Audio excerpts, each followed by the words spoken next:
Welcome back to the Partner Podcast. Today we've got Ryan Elliott, co-founder, partner. He's making his first appearance. Welcome, Ryan. Thanks, Jamie. So today we're going to do something a bit exciting, I guess, especially for me with my background of playing soccer. We're going to talk about some partnerships, some pretty popular ones. One being Messi, Lionel Messi, the greatest of all time soccer player, and then the other one, which is probably the most, I guess, successful partnership I've seen for a long time, or strategy at least, is the Barbie partnerships. So, yeah, I reckon Messi's better. Well, the thing I like about the Messi one is that it's not typically a partnership, but it's kind of evolved into one. And I guess when you've peeled back the curtains, you've gone, oh, wow, there's some pretty big partnerships there. So, Ryan, you want to give us a little overview of the Messi partnership and we'll dive into it? Mate, I'm more interested to hear about your soccer. Well, for those playing at home, believe it or not, a few lifetimes ago I used to be a professional soccer player. Ryan likes the kid. Grew up. Jamie, talk it up, mate. Professional soccer player, most loved man in Singapore. Well, I started playing at the ripe age of 4, and that consumed my life for the next 15 years, I guess, longer. Growing up playing soccer, and then was lucky enough to play overseas and make a bit of a career out of it until I got old and injured and it was time to pull the pin. So, this partnership, talk about this, is, I guess, exciting for me. And I've grown up looking at Messi and watching him play. And did you know? Did you like him before he was big? Like, was Messi big before he was? Like, did he come into the game like the next big thing? Keep an eye on this kid, or did Messi sort of just evolve into Messi? Because I know zero about soccer. Yeah, I think if I can remember, he came into the scene when he was 16, playing for Barcelona, like the first team, 16 or 17 or something like that. Come on as a sub, and just you could tell by his first kind of couple of minutes he was going to be something special. But I don't think anyone would ever guessed how special he become. Because there's always been the argument, Ronaldo and Messi, who's the greatest of all time, and you've got Pele and Maradona. But I think it's pretty clear, especially the last 2 years, what Messi's done. He's now finally got that World Cup under his belt. Who's older, Messi or Ronaldo? I think they're basically the same age. And I don't think there's much argument now as to who's the greatest of all time. So coming from not knowing anything about soccer, I only ever knew about Ronaldo. And if you'd say Messi to me a year ago, it wouldn't resonate with me. But I knew who Cristiano Ronaldo was. Why? Don't know. Wouldn't have a clue. Manchester United, maybe? Wouldn't have a clue. Maybe, I don't know. I don't know. You're pretty good at soccer, though. Pretty good at all sports, Jamie. So let's rip into it then. So let's lay some background then. So Messi, as we said, greatest of all soccer player, played in Spain for most of his career with Barcelona. Won pretty much absolutely everything that you can win, from individual, I guess, awards to team awards, Champions League, the Spanish League, World Cup now, and he's getting, let's face it, the tail end of his career, and a bit of movement. Like, what's Messi going to do next? Because he's been with Barcelona since he was 17. So he had obviously every opportunity under the sun. Any team in the world like to have signed him.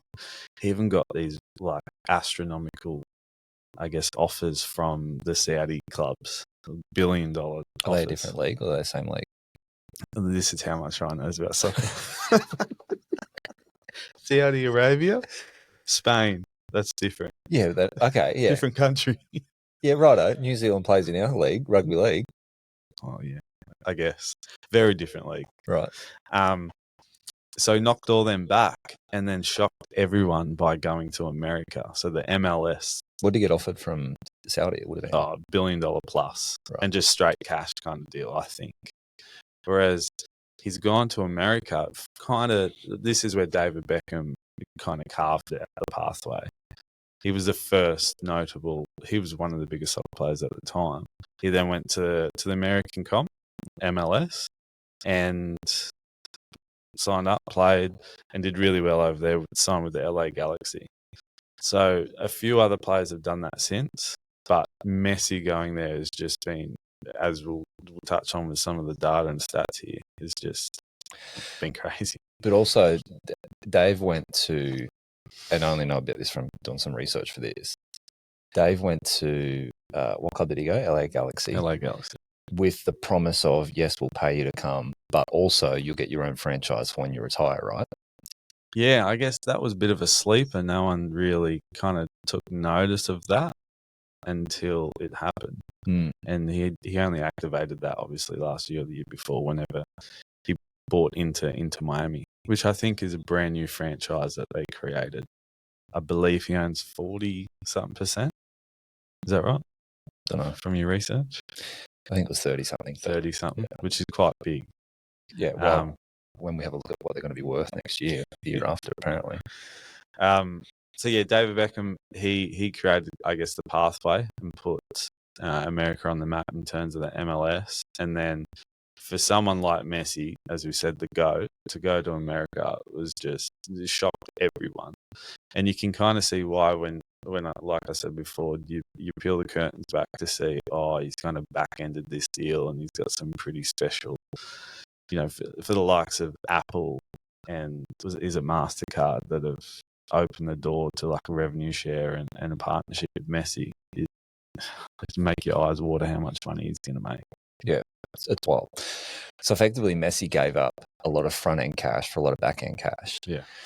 And if you can read articles all around the web on what's happened, but here's some of the highlights of all of them, right? They're calling it the Messi effect. So Messi signed with Inter Miami.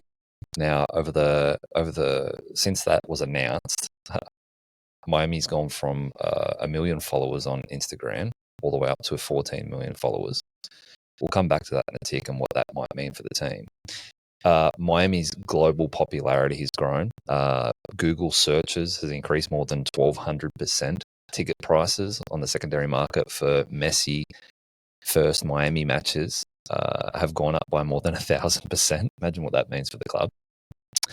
On July the 20th, on the eve of Messi's debut, the average ticket sale of a Leagues Club match was $712, according to Ticketmaster. You probably couldn't pay people before to go to the game. No, now they're paying $712. This is probably the coolest thing, is Apple's broadcasting of the MLS have boasted more than 1 million signups now since Messi's joined. Now $1 million, 1 million signups at what's that? $10 a month. $10 US. 10 million US a month just because Messi's joined over. Some other really cool stats here. So according to Forbes, and this is backed by What Mass, which is one of the founders, the owners of the club, their revenue was around about 56 million in 2002, and currently worth around 600 million. They're estimated to be worth 1 billion by 2025, and they expect to double their revenue next year. And when you think about the revenue, you go, where's the revenue going to come from? The revenue is going to come from ticket sales, jersey sales, sponsorship money, advertising money.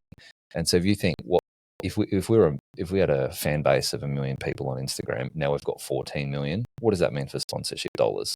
If we were charging $2 million for an arm patch, what can we charge now in terms of eyeballs, jersey sales, all of these different things? Like, I'd call that the second order effect. Like you've got the first order effect of Messi coming, but what's all of these second order effect that it's going to happen in a year's time, 2 years' time, 3 years' time?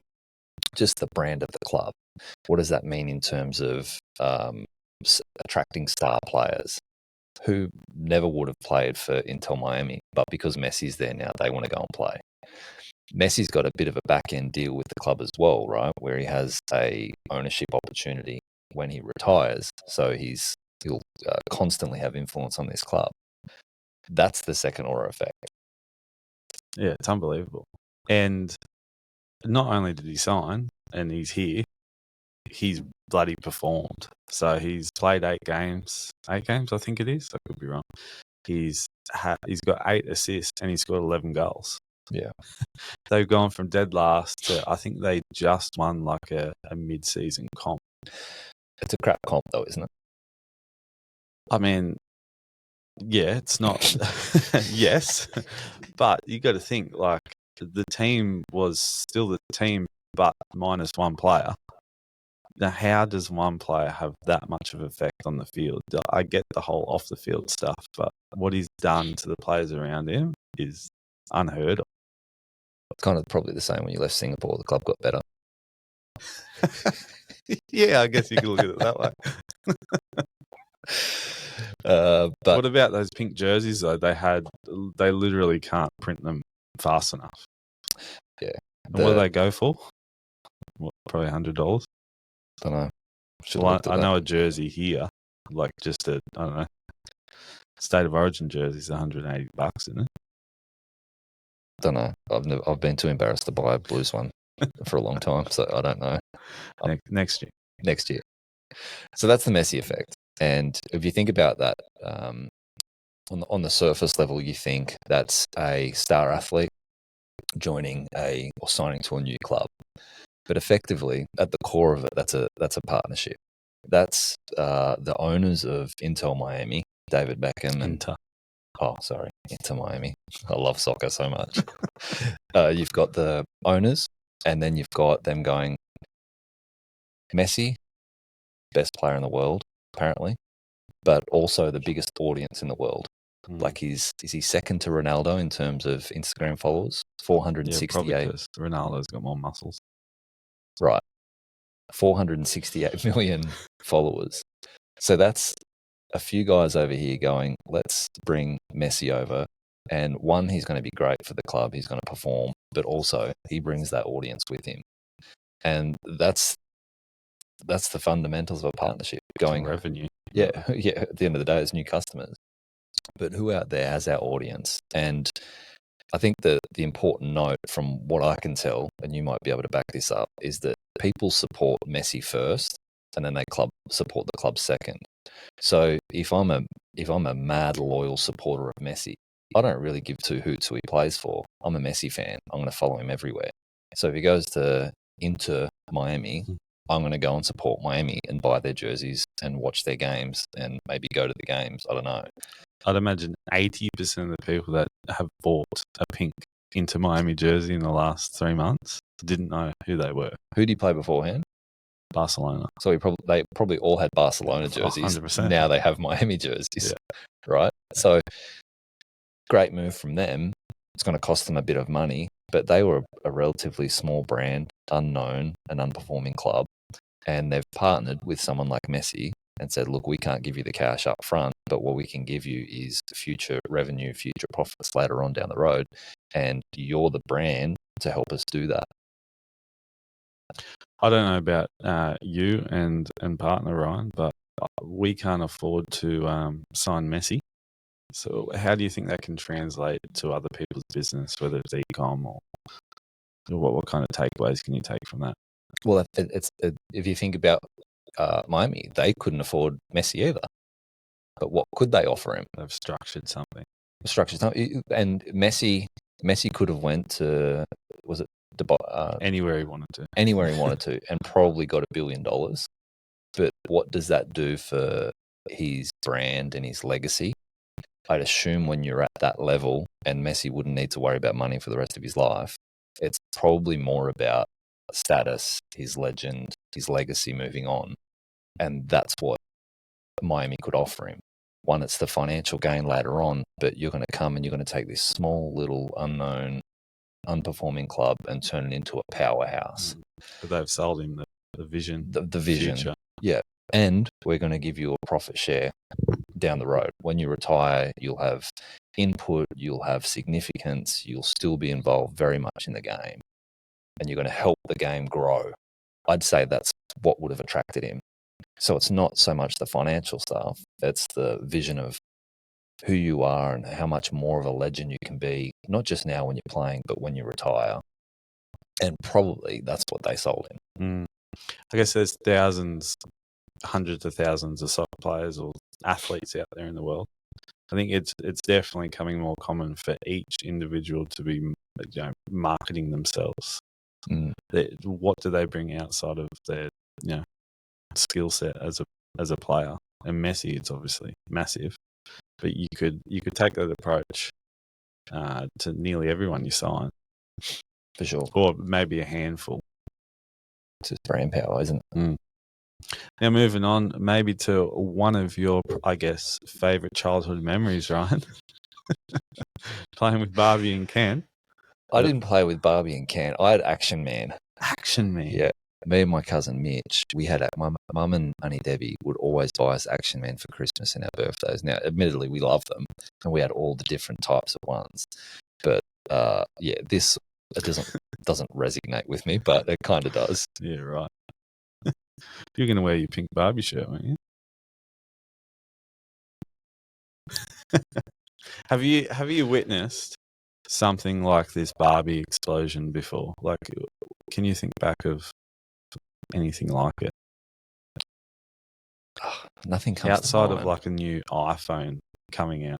But even then, it was the hype and how well they hyped it. I mean, Action Man made a movie. They didn't do this. Who? Action Man. Come on, man, Action Man.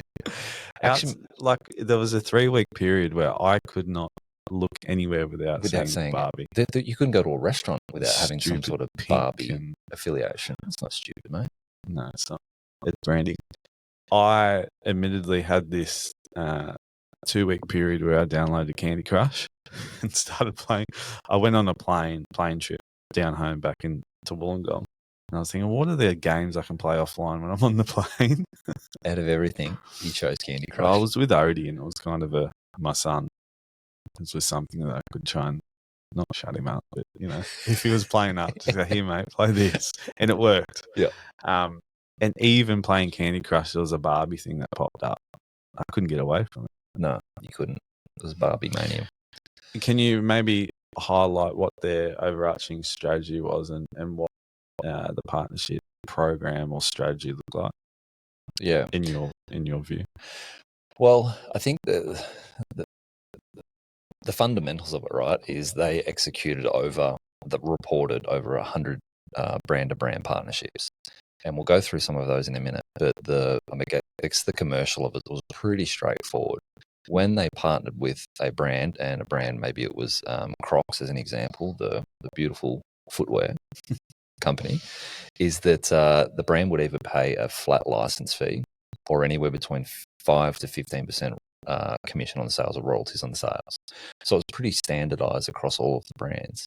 But as we'll get into, just the hype of Barbie and the Barbie brand and the nostalgic sort of vibe that it brought to everyone probably paid more than those royalties that they were paying out or getting paid. But anyway, so here's some cool stats about it. So everyone knows Barbie. The Barbie movie launched with who are the actors? Ryan Gosling and the out of Wolf of Wall Street, the Aussie chick, Margot Robbie. Ryan Gosling, Margot Robbie. She's probably listening. So here's some of the stats. So Warner Brothers projected that the film would bring in $60 million as debut weekend. Not bad. I'm not sure what the costs were, but it brought in $182 million over its debut weekend. That's in the international market. In the domestic market, it was $155 million. So that's doubled, pretty well tripled the projections of Warner Brothers. Now they executed over 100 brand-to-brand partnerships coming up to the launch on July the 1st. Now some of those partnerships were things like Xbox consoles, Airbnb did a Barbie house, Burger King changed some of their burgers, Grilled made a pink burger, Crocs did a cross product collaboration. Some of the stats, like some of the partnerships were with big brands. But some of the interesting stuff, which I thought was pretty cool, by the numbers, right? Since January, close to 500,000 articles have been written about Barbie. 86,000 of which were published in the last month alone, according to muckraker data, and this is in July. Of those articles, here's the interesting, of those articles, 1.4% were about the movie Barbie trailer. The rest covered PR efforts like partnerships, marketing events, and celebrity buzz. So it took the marketing world by storm. It took the marketing world by storm. But all of those articles, everyone was talking about the cool collaborations, the partnerships, the celebrities that were getting in on it. That's free. They didn't pay for any of that. So you've got all of these brands, publishers, media outlets, writing all of these articles, putting it all the way out to their audience, saying, look at this really cool partnership that Barbie did with Crocs, Barbie did with Airbnb. That's free exposure to the Barbie movie coming out on July the 21st. They didn't pay a cent for it, right? So it's pretty smart to go, well, let's go to the top end of town. Let's partner with all of these brands. Now, the brands get a pretty cool offer as well because, one, they get to use the Barbie brand. They get to co-brand some of their products. They get to market those products. They get to increase sales. And all they have to do is either pay the flat licensing fee or pay 5 to 15% royalties back to Barbie. So for Mattel, who owns Barbie, they're sitting there going, great, we've got this beautiful asset, which is the Barbie brand. We're going to go out and we're going to cross-promote it with all of these high-end brands that have massive reach. They're going to promote the product for us, which in turn promotes the movie that's coming out. What did that mean for Barbie sales? Don't know. Are you going to tell me? I did have it here somewhere. It meant... God, Jamie, where have I put it? Come on, buddy. I did have it. I lost it, or I didn't put it in. They made heaps. They sold a lot. The share price in Mattel, that's probably one of the other stats, went up by 20% through the efforts of all of these partnerships and the release of the movie. That Oppenheimer would come out in the same weekend. Do you think that had a positive effect on the release of their movie? Don't know. A lot of people were going to Barbie and then to go see that, and I think they did quite well in the box office. Right. Yeah, I'm really not sure. You would assume that it would probably be detrimental, right? But you would assume, but I think it might have had an opposite effect. So it was just getting as much. Because if you're going, oh, what's on the movies? What time's Barbie? And then you're seeing Oppenheimer as well. Yeah. It's just exposure. Makes a big difference. Interesting. So that's what we have about Barbie, guys. That's probably the biggest one I've seen in a long time in terms of how strategically thought out it was. And it's almost, obviously, like you said, it's very nostalgic. But because of this huge release, it's almost ingrained the Barbie brand into this generation of kids growing up. They've got something to cling on to. Well, one of the quotes from one of these articles, it says, the Barbie movie unexpectedly found a substantial audience among adults. Beyond its traditional target market of children, the film resonated with older viewers, including nostalgic adults who grew up with Barbie.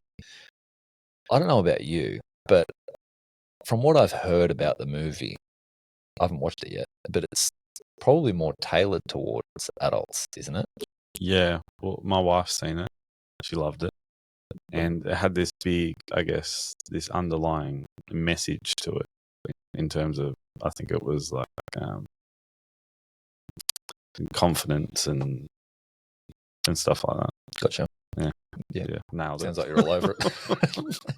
But I don't think we're the target market. No, but if you look at all of the partnerships, Airbnb, Crocs, who are some of the others?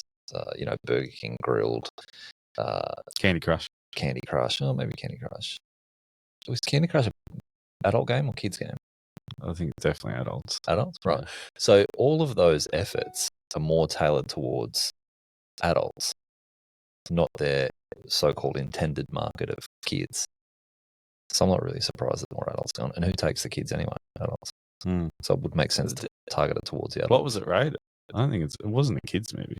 I think they knew that their main demographic was the older demographic.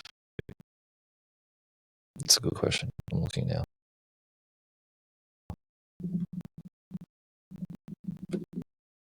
It's PG-13. Right. Parental guidance, 13 and over. It kind of helps having, stars like Ryan Gosling and Margot Robbie starring in the movie. No doubt. No doubt.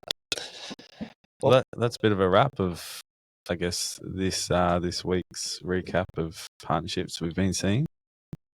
Thanks for jumping on, Ryan. Thanks for having me, Jamie. You were amazing. Thanks, guys. See you soon.